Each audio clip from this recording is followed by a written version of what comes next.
Hello everyone, welcome to Restaurants Canada Food Service 2018 webinar. My name is Jamie Rylett, Vice President for Central Canada at Restaurants Canada. 2 weeks ago, Restaurants Canada launched the latest edition of its most popular research publication, Foodservice Facts. In this annual full-color magazine, food service operators, manufacturers, and suppliers can find out the latest food service statistics, trends, and forecasts, and how they could affect your business. In this webinar, we will provide insights on Canada's food service industry performance in 2017, what lies ahead for 2018 and beyond, how operators are mining for margins, how operators can adapt to changing consumer trends.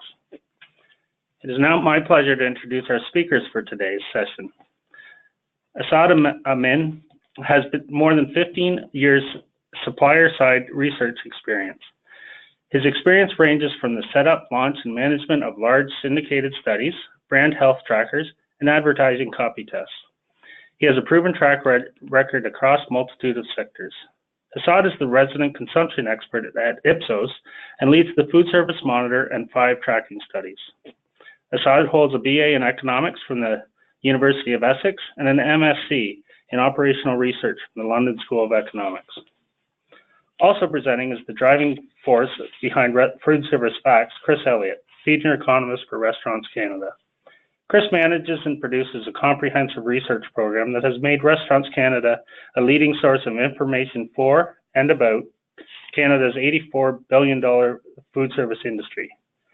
Chris tracks and analyzes key industry and economic indicators and translates them into member reports and publications. He also provides research to support Restaurants Canada's lobbying efforts on issues that affect operators from payroll taxes to food costs. Chris has worked with Restaurants Canada for 18 years and has a Bachelor of Arts and degree in Economics. He specializes in economic modeling and forecasting. Thank you both for presenting today. Before we get started, I want to let you know that you can submit questions by typing them into the question area of the control panel. You may send your questions at any time during the presentation. Today's webinar is being recorded and will be made available in a few days, and participants will be sent a link to the web page. Finally, if you would like to follow on Twitter, we are live tweeting today's webinar using the hashtag #RestaurantTips. Now I would like to turn a webinar over to Chris to begin the presentation. Chris? Great. Thank you so much, Jamie, and hello, everyone. It's hard to believe, but we're actually coming up on the 10-year anniversary of the Great Recession back in 2008. Some of you may remember we saw a steep decline in GDP. The unemployment rate soared to nearly 10%. Since then, we've certainly seen a recovery in the economy, but at the same time, it took almost 10 years for the unemployment rate to get back down to pre-recession levels, and almost 10 years for the consumer confidence to improve back to where it was prior to the recession. So definitely it was a lengthy recovery. And yet, despite all those challenges, the food service industry performed quite well. If we look at overall economic activity since 2008, the food service industry actually saw the 3rd fastest growth out of any industry. And this is well ahead of many other high-profile industries such as construction, retail, oil and gas. And I'll point out manufacturing grew by just 2% in the last 10 years. So certainly the food service industry has performed well relative to other sectors. In 2018, food service sales are expected to grow to $89 billion. When we talk about food service, we're including food service at restaurants, caterers, and drinking places, as well as food service and accommodation, institutions, retail stores, stadiums, vending machines, golf courses. So any form of food service is included in this number. And the good news is that 2018 will represent the time where the food service industry has doubled in size since 2000. Overall, sales are up 4.6% in 2018, so certainly some good news for the food service industry. If we look back over the past 18 years, there's a number of drivers to food service sales growth. Part of that is rising economic growth, higher disposable income, a growing population. Menu inflation is certainly included in here as well. But one of the other big factors that we're seeing is a social change in the way that people eat out. More and more Canadians are relying on the food service industry because they don't have time to cook, they don't want to cook, and in some cases, they don't know how to cook either. So all of that's certainly driving up food service sales. And because of that growth, the food service market share is expected to climb to 39.5% in 2018. So just to put this in perspective, for every dollar that is spent on food in Canada, 39.5 cents is spent on food service, and the remaining 65 cents is spent at 60.5 cents is spent at grocery stores and supermarkets. This is the highest level that we've seen in 14 years. So what we're seeing is certainly growth in the food service industry, but one of the other factors is that we're not seeing a lot of growth in the grocery store, in traditional grocery stores, because of weak menu price or weak food prices. There's a lot of competition going on between traditional grocery stores and the sort of the new kids on the block, such as the Costco's and the Walmarts, which are also selling retail groceries. So all of that is suppressing food sales at grocery stores. So even though we have some really good numbers going forward, it will be a challenge in 2018 for food service operators for another reason. So overall, in the last 6 years, between 2012 and 2017, we've seen some fairly strong growth in real sales. And what this measures is nominal sales, or total sales, minus menu inflation. So while we've seen strong gains in the last 6 years, food service sales are only going to grow by about 0.7% in real terms in 2018. Part of this is because of high debt level, a slowing economy, but we're also seeing rising menu prices as a result of higher minimum wage increases. So all of that is certainly going to have an impact on operators. So as a result, 2018, real sales will be about the fastest growth since 2011. It really depends on, of course, which segment of the industry that you're seeing. For the rest of this, I'll just be talking about nominal sales growth. Quick service restaurants are the largest segment in the industry at $32 billion in sales. When we talk quick service restaurants, we're talking about anywhere where you pay before you eat. McDonald's, Tim Hortons, Starbucks would all fall into this category. We're projecting a 4.9% increase in sales in 2018, and this follows a 5.6% gain in 2017. When we talk with operators, one of the things that we're finding is that most operators, they're going to concentrate on lunch and supper and try and grow the traffic in 2018. And we also have heard that 50% of operators want to expand their on-premise occasions. So certainly those are areas that a lot of QSRs are going to be focusing on in 2018. We'll compare that with full-service restaurants. Basically, these are restaurants where you pay after you eat. So this would be casual, fine dining, family mid-scale, would all be classified here. They expect to see a 4.7% growth in 2018, and this follows very strong gains in 2017. We saw big gains in British Columbia, Ontario, Quebec, and Prince Edward Island even saw double-digit growth in 2017. But the problem is that even though we've seen strong gains over the last couple of years, we will start to see a bit of a moderation in spending in the next few years going forward. One of the interesting things is when we take a look at the trends over a longer period of time, once we factor out menu inflation and population growth, an interesting pattern emerges. So if we look at per capita spending at full service restaurants, you can see the direct impact from the 2009 recession and the very slow recovery that we've seen since then. So even though we are seeing growth in full service restaurants, it's only really getting back to where it was prior to the recession, and we've never fully recovered to where we were in 2000. A lot of this has to do with growing competition with grocery stores. They're selling prepared foods. It just makes it a lot easier for households. So definitely, even though we're seeing growth in full service restaurants, there's a lot of competition out there, which has certainly restrained spending there as well. If we contrast that with quick service restaurants, such a different picture. So per capita spending was much well below where it was full service restaurants in 2000. But since then, we've seen explosive growth, largely because consumers are looking for convenience, value. Also driving this are being millennials, growth in the breakfast category, as well as off-premise dining, especially through third-party delivery. So all of that has helped grow the quick service restaurant segment.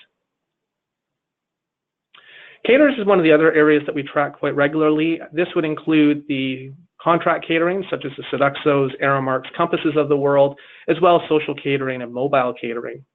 Over the last couple of years, we haven't seen a lot of growth here. We've seen limited gains because of slower sales in the education as well as in healthcare. And one of the big factors driving down growth has been the commodity prices. So we're not seeing a lot of growth in the managed service providers, especially when it comes to the remote food service camps. So with a rebound in commodity prices in 2018, we should see a bit of a pickup in activity in caterers for 2018. So we're looking at 4.7% growth. And finally, we have drinking places. And Moe's Tavern, for any Simpsons fans, is a good example of a drinking place. This would be a pub, bar, tavern, or nightclub. And generally, sales account for about 70% generated by alcohol, compared to full-service restaurant, where food accounts for about 80% of generated revenue and alcohol accounts for about only 20% at FSR. But one of the challenges that we've seen in drinking places is we've had very little growth over the last couple of years. And this is part of a longer trend. Again, if we adjust for inflation and we adjust for population growth, per capita spending is half of what it was in 2000. A big part of this is we've seen smoking bans, higher alcohol prices at bars, taverns, and nightclubs. We've had an aging population, and there's also been a reclassification where some bars are actually now full-service restaurants because they're selling more food than they are alcohol. One of the interesting stats that came out of the food service tax this year was that fewer young people are going out to bars to drink, and when they do, they're going out a lot less often than they used to. And so that certainly had an impact on drinking place sales as well. So those are the top 4 commercial food service segments. I do want to spend just a moment to talk about one other segment. And this is a bar or a restaurant, and it certainly looks like a full service restaurant and feels like a full service restaurant. But in fact, this is a grocerant. This is located in a Longo's in Oakville. And it's a really good example of how the industry is changing, and there's a blurring of lines between what is food service as well as what is retail. And if we look at retail, which would include Longo's as well as convenience stores and any type of retail food service that's sold in restaurants or in retail, between 2012 and 2017, retail food services soared 74%, compared to a 28% increase in all other industries. So this is a very small category, about $2 billion in sales, but we are seeing explosive growth in this category over the last 5 years, and we do expect this to continue going forward. Provincially, we do see sales growing across the country, which is certainly a good sign for 2018, but growth will certainly vary by province. British Columbia, which has seen some of the strongest growth over the last few years, will continue to see very strong gains with sales growing by 4.5%. Alberta will finally start to see a little bit of momentum at 4.6% growth. This is primarily because of a rebound in the food service industry, stronger job creation, as well as higher commodity prices. Saskatchewan is expected to lag a little bit of the national average, largely because of the continued impact of the 6% meal tax that took place last year. Manitoba will grow by 4.3%, although certainly some bad weather at the start of the year hindered some of the food service industry sales. The forecast for Ontario is a little bit on the shaky side, I would say. We are projecting 4.7% growth, although I expect it will come in higher, but that's only because menu inflation has been rising quite significantly there. In the first few months of 2018, we've seen a 7% increase in menu prices, which is quite extraordinary for the province. In Quebec, 4.2% growth is expected, again, largely driven by a strong economy, strong consumer confidence, as well as a very low unemployment rate. And then in Atlantic Canada, it's a little bit of a different story. We're not seeing quite the strong economic growth, but certainly an increase in the number of tourists will certainly help food service sales in the province. So one of the main themes in the Food Service Facts 2018 was all about mining for margins. And certainly food service sales are going to grow, but one of the caveats is that we are seeing that moderation in food service spending. And at the same time that food service spending is starting to slow and traffic is starting to get weaker, we're also seeing rising costs, especially Bill 148 in Ontario, Bill 17 in Alberta. And so really, when I sort of look at this slide, I'm thinking that there isn't much of a margin of error for operators, especially when you have an average pre-tax profit of just 4.2%. So over the last 5 years, even though we're seeing stronger food service sales growth, the actual profit margin has not changed drastically. It's still hovering around that 4.2% mark. And just to point out, these numbers are for 2016. So this does not include some of the potential labor cost increases that are coming down the pipeline, especially for Ontario and Alberta. Over the last few years, we have seen rising cost of sales, Salaries and wages, of course, will continue to increase.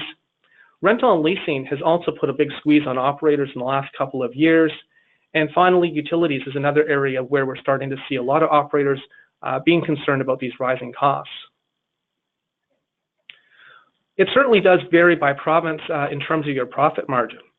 In terms of Prince Edward Island, New Brunswick, they have the highest profit margins in the country, and this is largely because they have lower rental and leasing rates. Alberta and Saskatchewan actually used to have the highest profit margins in the country, just a bit above 7%. But because of the recession, the weak economic growth, and rising labor costs, profit margin has now dropped below 6% and closer to now 5%. It's also important to point out that even before Bill 148, Ontario had the lowest profit margin at 3.1%. And for a full-service restaurant operator in the province, the average pre-tax profit is just 2.5%. So again, going back, there's just very little margin of error for food service operators when they're trying to control their revenues as well as their costs. So we do a survey every quarter, and we always ask operators what their biggest challenges are. And not surprising, the biggest issue is certainly labor costs for 9 out of 10 operators. We're seeing rising minimum wages across most of the country, and certainly that's weighing on the minds of operators. Although food costs have not changed drastically, it still remains a top concern just because it's the highest cost for operators. Now, the good news, of course, with a low unemployment rate is that we have more people going out to spend because they have more money to spend. But the challenge is when you have a low unemployment rate, it does create a lot of labor shortages. And I've just noticed as of late, just even walking along Yonge Street or Queen Street, the number of food service operators that now have signs on their windows looking for help. And we've done a lot of surveys over the last couple of months just to figure out what's happening. And for a lot of operators, they're saying that they're looking for a lot of back of house work, managers, certainly any type of position that they can really open up. But it's one of the big challenges that they're having. The weak economy is a little bit of a warning sign for me a little bit. 35% of operators said that that was a concern. But if you break it out between full service restaurants and QSR, there's quite a different dynamic there. For full service restaurants, 46% said that they felt the weak economy, compared to 22% at quick service restaurants. And in fact, this makes a lot of sense just because we have seen a slowing economy over the last 3 quarters, so that certainly operators are picking up on that. If you had a bad start to the year, bad weather may be part of that, so don't feel bad. 26% of operators said that they had bad weather. But the good news is that only 7% are seeing a decline in tourism, and certainly that's expected to be a driver of food service growth, especially as we get into the busy tourist season. But in terms of mining for margins, what are operators doing? First of all, they're reducing operating costs wherever they can. They're looking at their labor hours, they're looking at their store hours, and in some cases cutting back where they're not busy. In some cases, they're also looking to cut back on portion sizes, the type of ingredients that they're using to try and source less expensive ingredients. And I was talking with one operator recently, and they said that they're taking their menu from 40 menu items down to 20.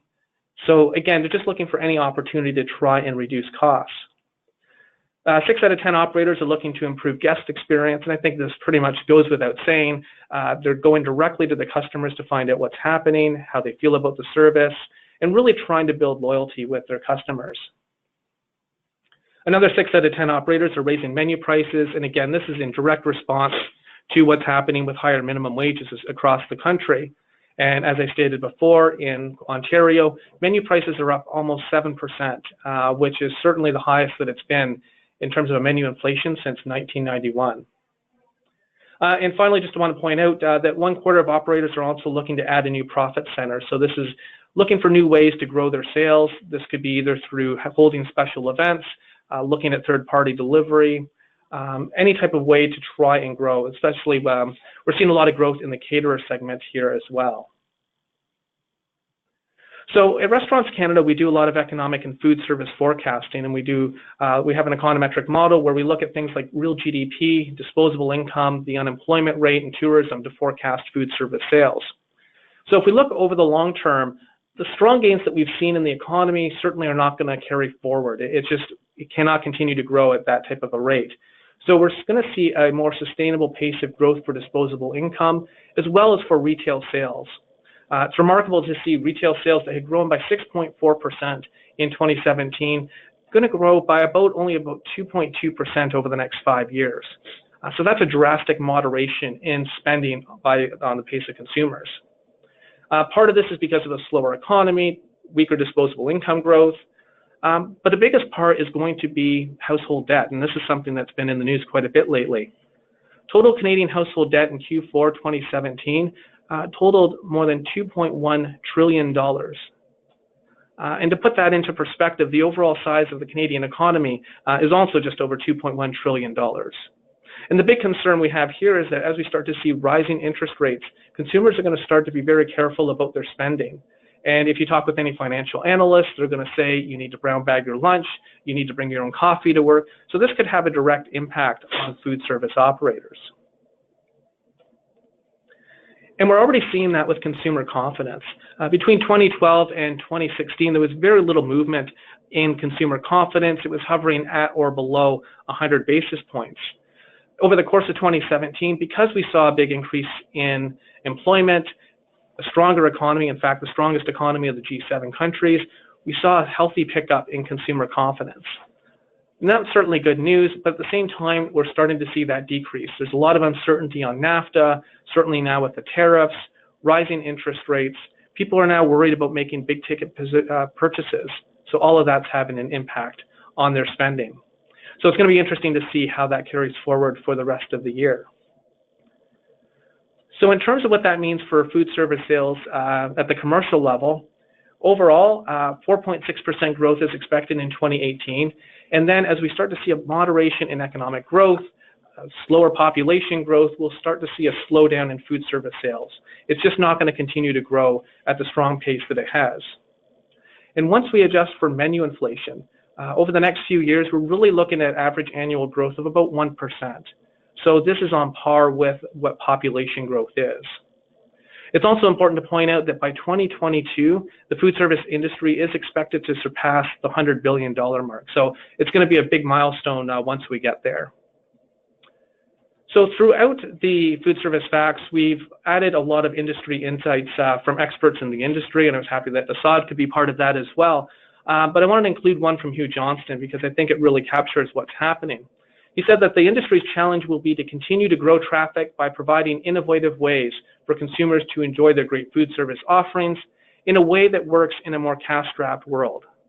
That's been the reality. We are seeing a slowdown in consumer spending at the same time that costs are rising. So I think this is really good to turn the floor over to Asad to talk about how operators can manage, especially given the latest consumer trends. Thank you, Chris. Appreciate that. Afternoon, everyone. My name is Asad. I work for a market research company called Ipsos. I'd like to thank Restaurant Canada and Chris for having me here today. My expertise and background is in consumption behavior. And what I'll be speaking to today is about food disruption and the changing food service landscape as it pertains to the consumer. We're also live tweeting this, and you can follow us at Ipsos_5_FSM. So the information that I'll be sharing with you today is sourced from two of our larger syndicated tracking studies that have been in place for the past several years. One of which is called FSM, or Food Service Monitor. This tracks what people eat and drink within the food service industry. The other is 5, which tracks what people eat and drink across all venues. So we have a lens of how things look in home. And it's pretty important, especially for the restaurant industry, to understand what's going on beyond their world, because habits and behaviors are changing quite rapidly as well. And there's always inferences and impact that could have to the larger market. Mainly what we capture within these studies are the 5 W's, the who, where, when, what, and why of consumption. Both have pretty large sample sizes, ranging from 20 to 36,000 completes annually. And we have clients ranging from manufacturers, retailers, food service operators, to the government. We also have annual trends reports, which I've used for a number of these slides. From FSM, we have one called Vantage, which gives you an overview of last year's performance. And we also have another one called Chats that gives you latest consumption trends and behaviors. So, I think Chris provided clear evidence that right now, at present, we're in a good place. I mean, the industry is in a good shape, and it's a good time to be in food and beverages. However, there are changes coming. And, one of the challenges is that the lines continue to blur at many levels, particularly for the consumer. On one end, you've got the consumer, who's still fairly resourceful, but they're kind of self-defining what they eat when they eat it. Who's to say if somebody's supposed to have a snack or a meal? Or what type of food are they eating? Would a cereal be considered okay to have for dinner? And vice versa. The second thing is the channels that are available to them in terms of sourcing what they're eating is changing quite rapidly, particularly the proliferation of the immediate consumption offerings. Grocery is still king, but beyond that, food service industry is also going to have to potentially deal with what's happening at the retail channels as well.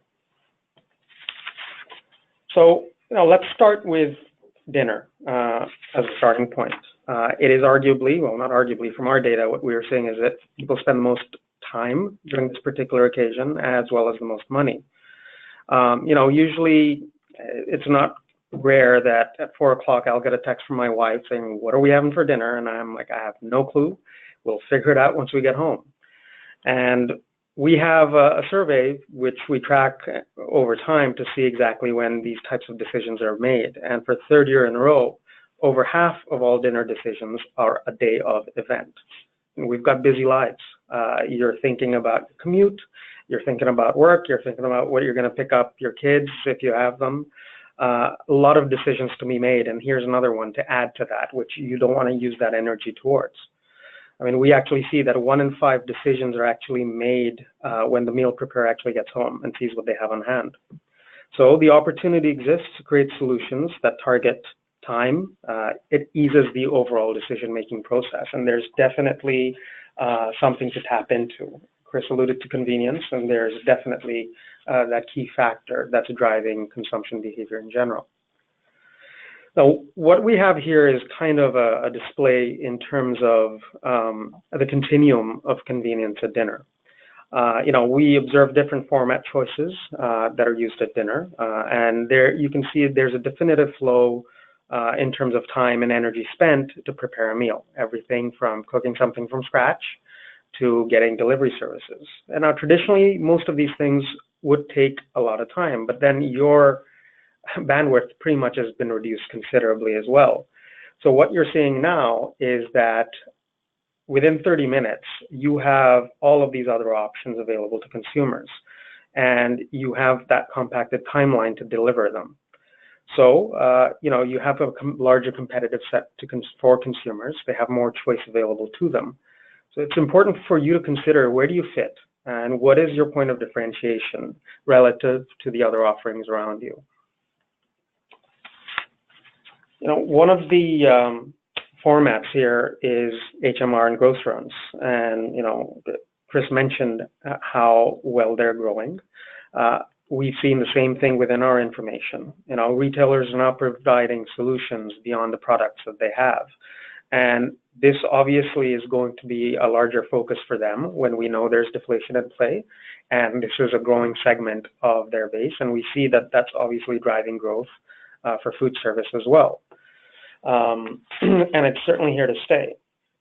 What we see also is that this is potentially a threat to the food service industry. The data we have when asking if HMR consumers, if they're likely to source from HMR in the future instead of restaurant, an overwhelming 90% indicated yes. Consumers are open to switching channels to satisfy specific needs. And they're not driven by that level of loyalty, at least in terms of where they're going to source it from, and they're open to different options, especially when you're talking about time constraints as well. But potentially there's other factors in play here overall. Why wouldn't HMR grow potentially? When we're looking at different drivers that people are seeking when they're going towards that particular channel, we're seeing certain things are more developed than others. There's a combination of time constraints, the daily pressures of modern life, and the needs for a healthier lifestyle are key reasons that we see for the growth for HMR. HMR pretty much satisfies a unique consumer sweet spot. One, for convenience. Second is for health. So you can see the top kind of reasons where HMR is more developed. We're talking about the convenience factor and the portability, but the feel-good, freshness aspect are definitely key things that differentiate that particular channel. Now, in our latest FSM Vantage report, we investigated what the term fresh meant to consumers, and we found that it's a fairly layered interpretation. The key takeaway would be that it's a customized meal immediately available for consumption that's not processed and has no apes or ites. This secondary also perception of authenticity is pretty important when it comes to the freshness of foods. And it's kind of that underlying point of having transparency in your products and making sure that you're able to communicate those points. And this certainly resonates among a particular demographic, the millennials, which we'll speak to more of later. Another last point I'd like to quickly talk about within the retail channel is that of meal kits. We've seen that they're continuing to trend upwards. We're also seeing, when you're looking at traditional meal kits like taco meal kits or stir-fry kits, the fresh ones are the one that hold the largest share of occurrences right now in the marketplace. Now, a caveat here is this is really a tiny piece of the market at present, but it's growing. So people are definitely open to trying it out. I mean, it gives them, if nothing in terms of access to fresh foods, home-prepared meals, but potentially there's the activity they have with their family as well. Now, of course, there's challenges, repeat trial, pricing, the recipe complexity, and potential environmental impact of the packaging. So we'll see how this evolves, but certainly what we're seeing is it is growing at a fairly strong pace. And this brings us to the food service industry. One of the impacts that we're seeing with all of these changes are that off-premise occasions are growing in leaps and bounds. At present, it accounts for 62% of food service traffic. This is the highest share on record, and it's pretty unprecedented. I think about maybe 2-3 years ago, this was a more 50-50 ratio. And to see this big, well, not disparity, but the difference tells you that there's obviously something going on in the marketplace. And this obviously is also competing with the retail channels that are in place. Now, one of the enablers of this off-premise growth is technology. This is pretty much intrinsically linked with our lives. 3/4 of our population own a smartphone, and this goes up to 95% among 15 to 34-year-olds. This is one of the reasons why half of Canadians report that they regularly use information for their food and beverage choices, and they watch related videos. 67% leverage info via technology. Hence it influences our decisions. It influences the decisions consumers make. Furthermore, there's a multitude of media that consumers use to inform on their consumption decisions. Online and mobile are two of the top sources. So one key takeaway here also is that an omni-channel strategy where you need to have presence in most of these mediums is pretty imperative. And it's not just the ability to talk to the sweet spot among the 18 to 34-year-olds, but the broader market. When 3/4 of the population will have a smartphone, and it's easily accessible, you want to make sure that you have that level of visibility among them. And this brings into one of the hottest topics in the industry. And this is kind of beyond just third-party aggregators who are growing without a doubt. But when we're talking about ordering and you have the choice between telephone, online, and then mobile, what we see currently is mobile ordering accounts for 1 in 3 of all orders, whether it's for delivery or pickup. That's pretty sizable, and it kind of fulfills that need when I'm talking about more than half of decisions for dinner are made on the day of. You have something that's available to you on the click of a button. So there's obviously going to be an inference and growth because of this. And when we're looking at some of the mobile traits that are overdeveloped, of course, the under 45 definitely skew higher in this behavior. Delivery skews more towards the younger than the pickup. For your day parts, interestingly enough, breakfast and daytime snacking is more developed. And that's happened more so in the last year. And I'll come to exactly why that's happening as well. But generally, these morning day parts are more driven by pickup occasions. Dinner is still key for delivery. Coupon usage, loyalty point redemption. These are pretty well used within mobile phones. You have apps that are obviously integrating these functions within them. It's a lot easier for consumers to utilize them and obviously benefit from them as well. So you can see there's a clear difference in terms of developing loyalty through this channel as well. Between QSR and FSR, interestingly enough, QSR is benefiting in the short term, and there's again a reason for this as well. Generally from third-party aggregators, Chris and I were talking about this earlier, we're seeing they're pretty much both benefiting in our larger case in terms of traffic. But again, pickup is definitely more developed for QSR channels. And all of this is really driven by the ratio and dynamic between third-party operators and general market operators. You know, this channel initially was started by your Skip the Dishes, your Uber Eats, Rituals, among others. But there's been a couple of large players in the market who have their own app, and they've been growing in leaps and bounds. And that's what we're seeing from our data. And that is most likely why you're seeing some of these traits, such as the morning, being more developed generally for mobile phones. So certainly it's something to keep an eye on. It's most likely going to continue to grow and most definitely going to evolve further as people continue to decide whether they're going to use third-party apps or work with operators. And we've got lots of information to help you decide on which, if that need arises. Now, the reason to play in technology, if for nothing else, obviously will help you tap into that ever-elusive cohort, the millennials. Now, they're more than just a soundbite. They're clearly more overdeveloped in sourcing from food service than any other cohort. Furthermore, their traffic growth, which is up by 9%, is 3 times that of any other generation.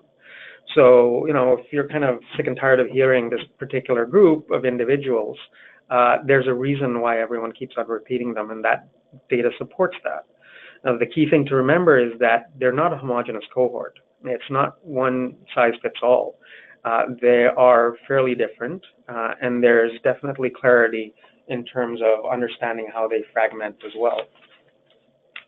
One interesting fact, if you're looking at that particular cohort, is that they have the highest number of ethnically diverse Canadians among that group.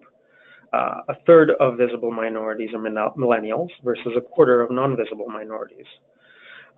So, you know, with that younger group and with that percentage of people from different parts of the world, you have that global view, the diversity in terms of what their needs are when it comes to consumption. But they in turn also influence the larger market, not just their peers, but what's available in terms of choice. And that in turn allows other people in their group to try new things.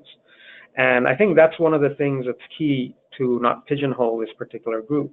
They're pretty much seeking something that's authentic. They're fairly diverse in their tastes, and they really want some clear experiences. It's not just looking for a new type of ethnic cuisine for this group. And I think that's fairly important to remember. Furthermore, some of them are starting to have children. And we have a term for this where we call them YAMPs, which are young, educated millennial parents. It's important to understand why we wanted to group these individuals. One is that, well, are they going to start to develop the behaviors of their parents or taking the behaviors of their current generation? And what we're seeing is that they're taking behaviors of their current generation, which is very different from previous parents. So when you're targeting parents and you're looking at groups of families, their needs might be very different from what you're traditionally used to targeting them for. You know, they're looking at having more fresh fruits and vegetables. Organic reflects a premium requirement for them. They seek out more information for locally grown and sourced items. and they are more likely to seek product information from bloggers and social media.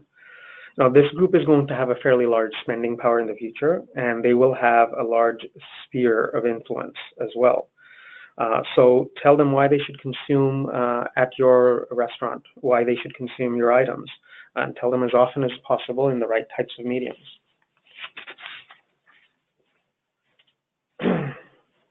So we also understand that adults, particularly millennials, deem the information they seek fairly important. I mean, we are arguably more informed than any previous generation than before. I mean, just with the internet alone, you're bombarded with information on a daily basis. So that definitely will have an impact on decision-making processes. 30% of millennials that we see report identifying local products and origin sourcing as important to the items they consumed. And they care about where they're getting their food from. 27% indicate they look and seek no antibiotics and hormones, 34% organic, and just under half care about where their food's sourced from and whether it's farmed responsibly. So making claims clear, both on your menu and your website, are fairly important. That level of visibility certainly maybe has helped one particular burger QSR recently as well. And we're certainly seeing that in our data. So I'm going to leave you with 3 additional trends in the marketplace. Flexitarianism, that meatless Monday is not really a myth. What we're seeing is that protein eat rates are declining, and this is being driven by meat proteins. Vegetarianism, veganism still is pretty small and steady at around 5%, but non-meat proteins are on the rise. And you can see that the alternatives people are seeking in terms of filling their protein quotient, looking for vegetarian options, are pretty important. And this ties in with importance that we've seen for non-processed foods, fresh produce, and the importance of diets in certain consumers. Another interesting factoid is that over the past year, half of all meals were consumed alone. Solo occasions are pretty high, and it kind of makes sense when you're talking about that busy life factor as well. People might be living in the same household, but eating in different times of the day, depending on when they come home, what activities they're doing, and all of those factors. What's interesting is we're also seeing average party size softening at food service. So this obviously has implications in terms of menus, in terms of the setup of your restaurant and your operator, portion size and control, and it's something to keep a watch of in the future as well. And finally, just talking about the behavior of snacking and grazing. Within consumption overall, snacking actually accounts for the majority of all consumption occasions, more so than breakfast, lunch, and dinner. Now, this is fairly different within food service, but there's obviously an opportunity for an area that's clearly underdeveloped. We know this is a growing behavior, and it's fairly important as well. One of the things that we track is that we look at kind of 3 groups in terms of snacking behavior. One is a traditionalist, people who seldom snack, so they have their 3 square meals a day. Then we have another group of traditionalists who do still have their meals, but they also snack. And then we have mini-mealers, which are people that have, say, 5+ smaller meals throughout the day and really tend to graze. Now, the size of mini-mealers is still fairly small. The majority are still traditionalists. However, what we see is, again, when you're looking at that 18 to 24-year-old group, and that's indicated by the yellow line, you can see they're clearly overdeveloped among grazing throughout the day. So, having something that's occasion agnostic or having offers that are available for consumption any time of the day will appeal further to millennials. Having something that's flexible, adaptable, portable in your menu items will be key. And, the point that Chris alluded to earlier about the fact that, spend could be curtailed in the future. How do you try and capture other type of revenue generation opportunities? This is obviously something that can definitely help with an area that's generally underdeveloped in the market overall. So with that, I'll finish. If there are any questions, I'll open it to the floor. Okay, thank you, Asad. As we move into the Q&A session, I just want to remind everyone that if you have a question, it's now your opportunity to submit it in our control panel, so feel free to ask whatever you want. And I'll go to our first question. I guess it's just a point of delineation. Is there a difference between home delivery and delivery service? Home delivery and delivery. Both terms were used in the presentation. No. What we basically mean is that it can be delivered traditionally, and a lot of pizza places used to be basically that home delivery option. And now you have a proliferation of other options available to consumers. I think really the takeaway there is that people just have a lot more choice in terms of what they can get. And why wouldn't they try and opt for that variety when we know they're seeking it? Okay, thanks. This is for Chris, but you can both jump in. The technology, it's been stated that technology is driving the growth, but on one of your earlier slides, you showed that 33% of operators will integrate technology in their business. Why is this number so low? Yeah, and it was a bit of a surprise for me as well, because certainly, as Asad has shown, and certainly in the numbers that we've seen, you need to have that mobile presence, you need to have a website, and technology is certainly a way for operators to be more efficient. And although we are seeing those changes in the QSR segment, it's the table service restaurants. Sorry, Chris, can you say what QSR is for? Oh, quick service restaurants. It's the table service restaurants that seem to be lagging here. And when we broke this down a little bit further, one of the biggest issues that operators said is they understand that technology is important, that it will grow sales, that it can help improve efficiency, but they're really worried about the cost of technology. For that, the ROI on terms of when they'll finally see that return on investment may be too far down the road for them to make that initial investment. So it's one of those areas where they're focusing on some of the big savings, but technology just for some operators certainly has not risen to the highest level. Okay. Did you want to join on? Okay. I guess this is to Asad. How are chains and independents performing in relation to each other? So traditionally, especially the last couple of years, we've seen independents growing quite well. And, you know, the availability of different options and different varieties of whether it's fast casual or others had been growing. What we saw in the last year, however, there was a clear turnaround among the chains. You know, they've been hurting for a while, and they put a lot of things in place, certain operators more than others. And that's why we're seeing actually a lot of gains among chains in 2017. Independents continue to grow, albeit at a much softer pace. And the chains were actually outpacing the independents in 2017 overall, both in terms of traffic and dollars. Okay, thanks. And just, Chris, you said it earlier in the presentation, but I know there's a lot of later people. Can you explain the difference between QSR and FSR? Sure. So a quick service restaurant is defined by Stats Canada as anywhere where you pay before you eat. So sort of the traditional Tim Hortons, McDonald's, Starbucks would fall into that category. The fast casual would also be included as part of the quick service restaurant or QSR segment. FSR and table service or full service restaurant get used interchangeably, but this is largely a sit-down restaurant where, again, as Stats Canada would define it, you pay after you eat. Okay, thanks. This is, I guess, to both of you.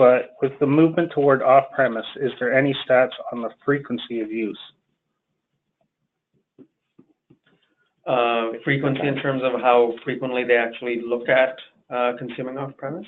I guess the stats on how often or what percentage of the industry is the off-premise use. Well, as a percentage in terms of traffic, it's more the 60-40 ratio that we've seen. But generally, in terms of frequency, that's not something that we have directly on hand. But it's definitely something we could test in the future.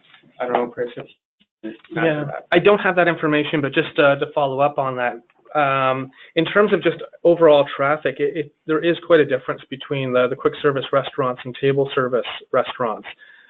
For table service restaurants, about 22% of all traffic is off-premise, and that compares to 70% of traffic at a quick service restaurant. So there's quite a distinction between the two.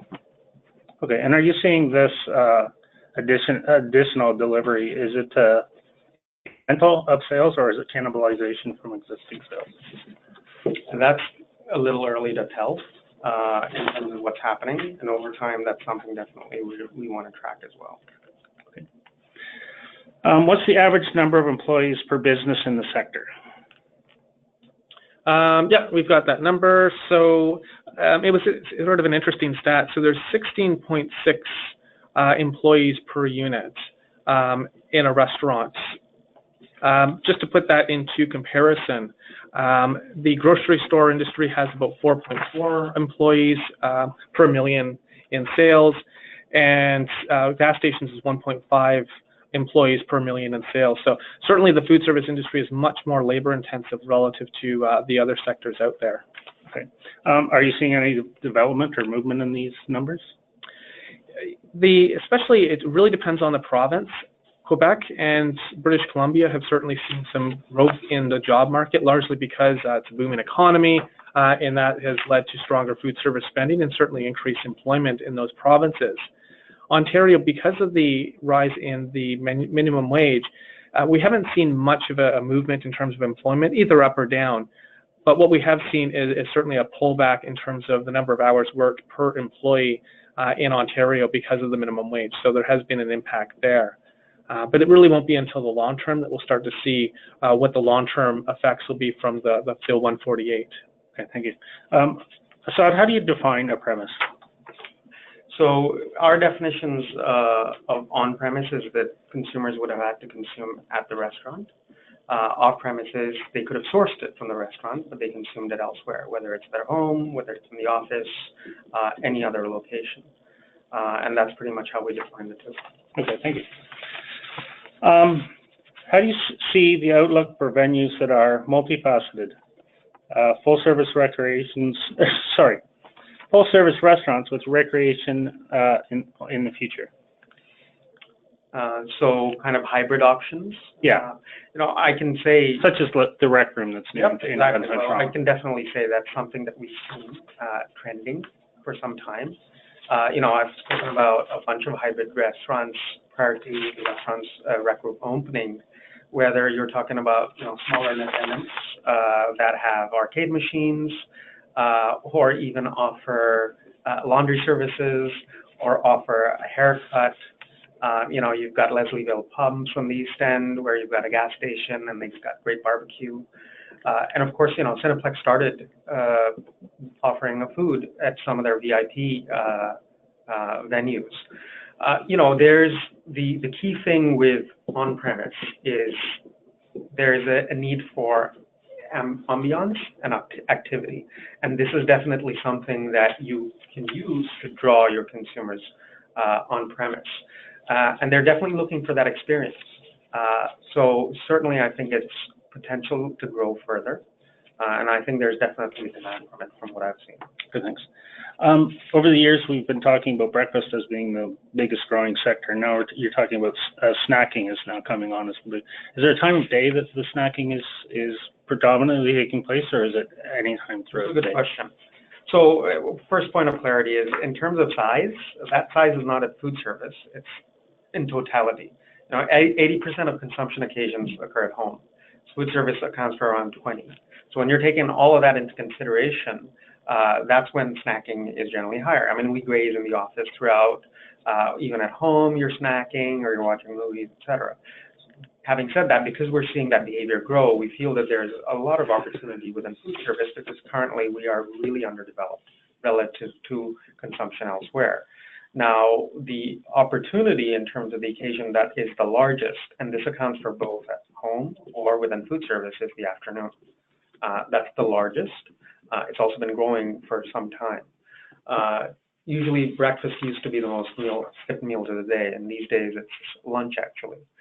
And what are they doing? Well, they're just grazing throughout more in the afternoon, and you can see why that's going to grow. You pair that with, your coffee runs in the afternoon, and there you can see a definite size of an opportunity to fulfill that need, for that 3 o'clock craving, if you may. Yeah, and certainly just to follow up on that, one of the things that came out of the food service facts, and again, been doing this for 18 years, and I still get surprised by a lot of the data.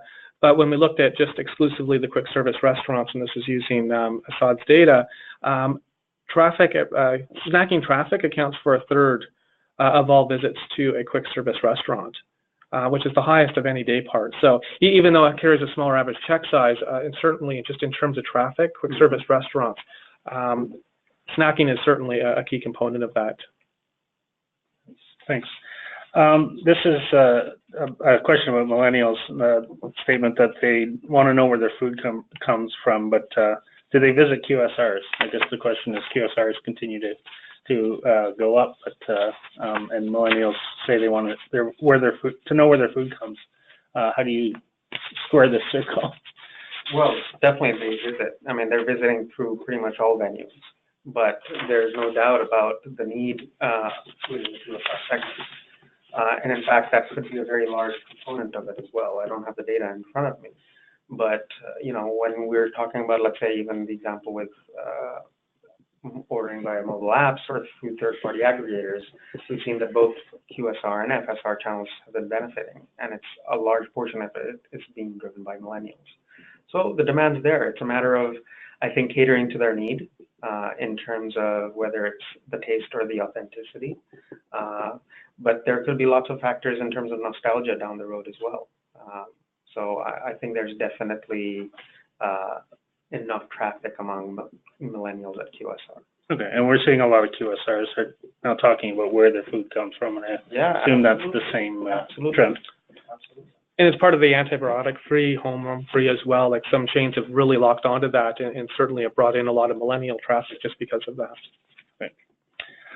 I guess this is more, it doesn't have to do with the stats, but the costs. Where are the biggest realistic wins for cost reductions in a restaurant? So just again, going back to one of the earlier slides, they're looking at everything. I don't think that there's any really magic bullet here. In terms of like Bill 148, they decided not to really adjust the employment level, but they did cut back on hours.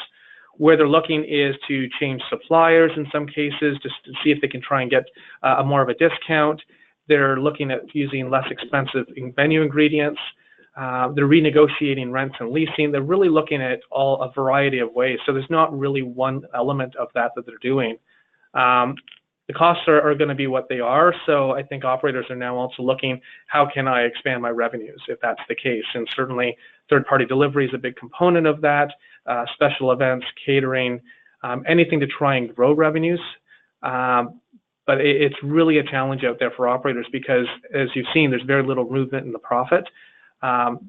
So they maybe adjust a little bit of labor costs, a little bit food costs, but there's really limited space for them to actually change their cost margins. Okay, thanks. This is something that came up recently when we were talking to the Bank of Canada. So with housing prices being so high and many millennials living at home or renting, is this slowing the economy, or does this just mean that they have more disposable income to spend in restaurants? Have a sense of that one? No, I would have to speculate on that, but I mean, sure, if there's an aspect of disposable income, if they're choosing to delay the purchase of property and they want that experience and to enjoy their life, that could definitely be part of that factor. But I think it's something that you see collectively among that group doing. So I think that behavior transfers over to each of them individually. I mean, it's important to them. I think part of the experience that they want to have may be something that's more of a priority than actual material things potentially. And that could be one of the driving factors. And certainly some of the studies that we've seen, and whether it's true or not, but to the extent that we've been seeing the data, that a lot of millennials, they just don't know how to cook or they don't want to cook. And so they're really kind of forced to be eating out more often. But as a result, they may change where they eat out. So they may choose to go with less expensive food offerings and maybe not go out to full service restaurants as much. So they may change their behavior that way. But the biggest risk certainly is if we start to see a big spike in interest rates, that would certainly raise their debt level even further, and that would be a big problem for anybody, especially millennials. So that could be a challenge in terms of they may decide to not go out as much as well. So it's sort of a lot of uncertainty in that area, but certainly something that we're watching. Well, thanks. And that looks like it's about our time. And thanks everybody for your questions. And thanks to Chris and Asad for your time. And by all means, if you have any further questions, feel free to get in touch with us at Restaurants Canada, and we'll try and answer your questions.